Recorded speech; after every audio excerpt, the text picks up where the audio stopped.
नमस्कार मंडळी. तर मी बनवलेले आहेत खारे शंकरपाळे, एकदम खुसखुशीत आणि कुरकुरीत. तर ह्याची रेसिपी तुम्हाला जर आवडली तर प्लीज माझ्या चॅनलला सबस्क्राईब करा, लाईक करा आणि कमेंट पण करा.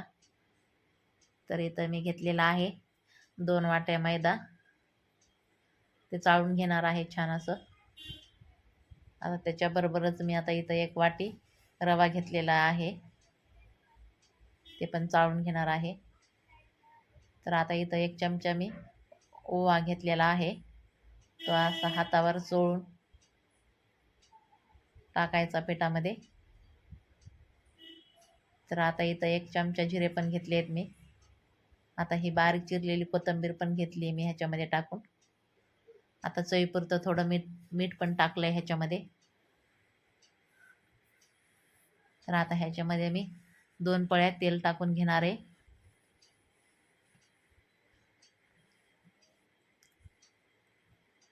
आता हे जे पीठ आहे तर छान असं मिक्स करून घेते, म्हणजे पूर्ण पिठाला आपलं जे तेल टाकलेलं आहे ते लागायला पाहिजे. दोन्ही हाताने मी चोळून घ्यायला लागले तेल. तर आपला पिठाचा गोळा झाला की समजायचं आपलं पीठ हे छान असं तयार झालेलं आहे. तर आता मी हे पीठ जे आहे तर मळून घेणार आहे, थोडं थोडं पाणी टाकून. पीठ जे आहे तर घट्टसरच मळायचं आहे आपल्याला, जास्त पातळ नाही मळायचं. तर एकदम घट्ट असं पीठ मळून घेतलंय मी. तर आता इथं मी 1 वाटी मैदा घेतलेला आहे, सॉरी 1 चमचा मैदा घेतलेला आहे आणि 1 चमचा कॉर्नफ्लॉवर पण घेतलेला आहे. आता ह्याच्यामध्ये 2 पळ्या तेल ओतून ह्याची मी छान अशी पेस्ट करून घेतली आहे.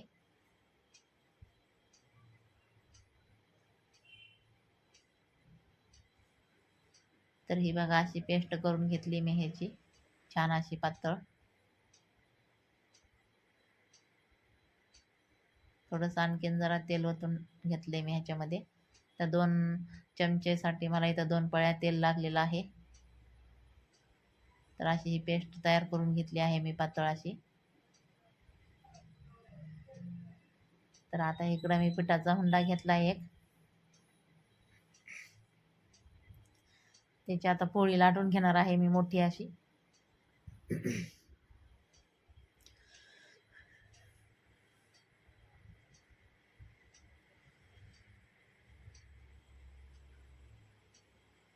तर छान अशी ह्याची पोळी लाटून घेणार आहे मी.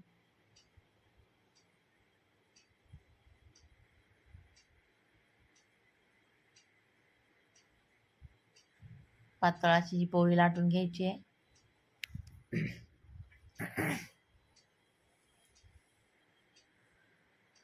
तर माझी ही पोळी लाटून झालेली आहे, एकदम मोठी अशी तुम्ही बघू शकता, आणि एकदम पातळ अशी लाटून घेतली मी.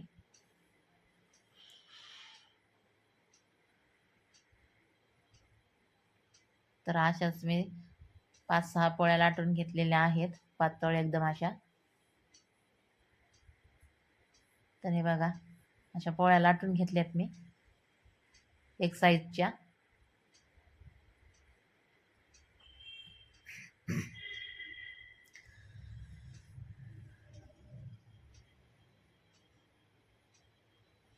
तर आता मी एक पोळी घेतली आहे, त्याच्यावर ही जी पेस्ट केलेली होती पिठाची ती ह्याच्यावरती टाकून ही पसरून घेणार आहे पूर्ण पोळीवरती.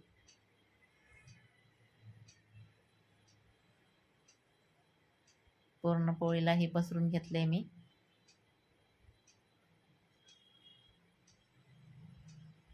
आता ह्याच्यावर कोरडं पीठ टाकायचं थोडंसं, आणि त्याच्यावरती आता ही दुसरी पोळी ठेवणार आहे मी.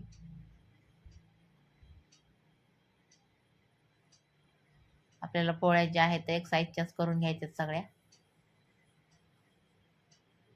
तर असंच मी आता सेम प्रोसेस करणार आहे 5-6 पोळ्यांची अशीच एकावर एक ठेवून.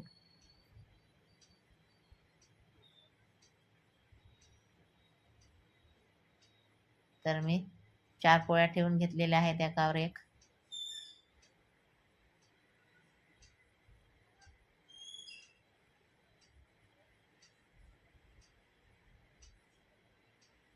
तर ह्या सर्व पोळ्या ठेवून घेतलेल्या आहेत. परत थोडंसं पीठ भरभरून त्याच्यावर आता ह्या पोळीची आपल्याला अशी ही घडी करून घ्यायची आहे चौकनी.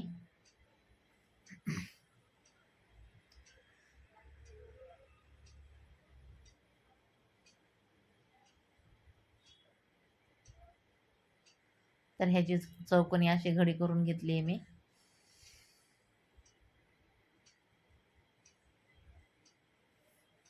तर आता ही घडी जी आहे खूप मोठी झालेली आहे. तर आता ही मी चाकूच्या साहाय्याने कट करून घेणार आहे.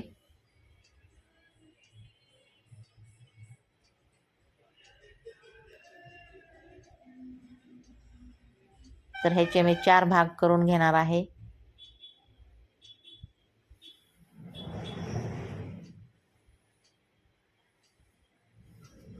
तर हे बघा असे भाग करून घेतले आहेत मी ह्याचे 4. तर आता मी ही पोळी जी आहे परत हुंडा जो आहे हा तर परत लाटून घेणार आहे. जास्त पातळ लाटायचं नाही आपल्याला, हे थोडं जाडसरच ठेवायची आहे ही पोळी.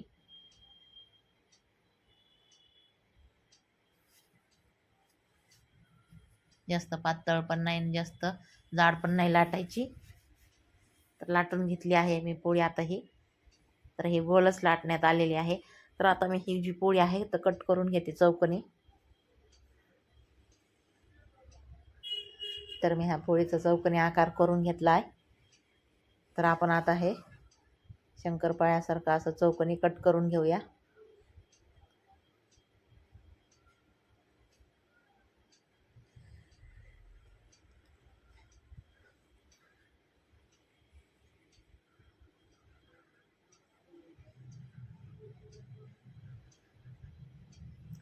तर मी आता हे कट करून घेतलेलं आहे चौकोनी असं तुम्ही बघू शकता. जास्त पातळ पण नाही जास्त जाड पण नाही. तर आता इथं गॅसवरती मी कढई ठेवून त्याच्यामध्ये तेल गरम करण्यासाठी ठेवलेलं होतं आधीच. आता ह्याच्यामध्ये आपण हे जे खारे शंकरपाळे आहेत तर ते तळून घेणार आहे मी.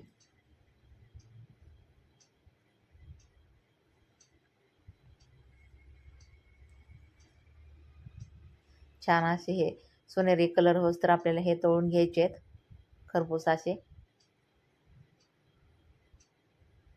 एकदम कुरकुरीत असे खुसखुशीत मस्त होते हे खारे शंकरपाळे. तुम्हाला जर माझी रेसिपी आवडली तर प्लीज माझ्या चॅनलला सबस्क्राईब करा, लाईक करा, कमेंट पण करा. तर सोनेरी कलर झालेला आहे हे शंकरपाळ्यांचा, खाऱ्या शंकरपाळ्यांचा. छान असे ह्याला लेअर पण सुटलेले आहेत मस्त. तर आता हे जे खारे शंकरपाळे आहेत तर तळून झालेले आहेत. तर आता मी एका चाळणीमध्ये टाकून घेते हे शंकरपाळ्या.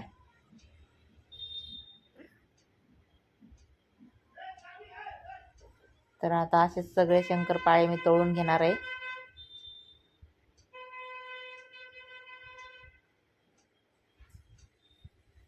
तर तुम्ही बघू शकता किती छान असे हे शंकरपाळे झालेले आहेत, खारे शंकरपाळे. चहाबरोबर आपल्याला खाण्यासाठी हे छान लागतात खूप.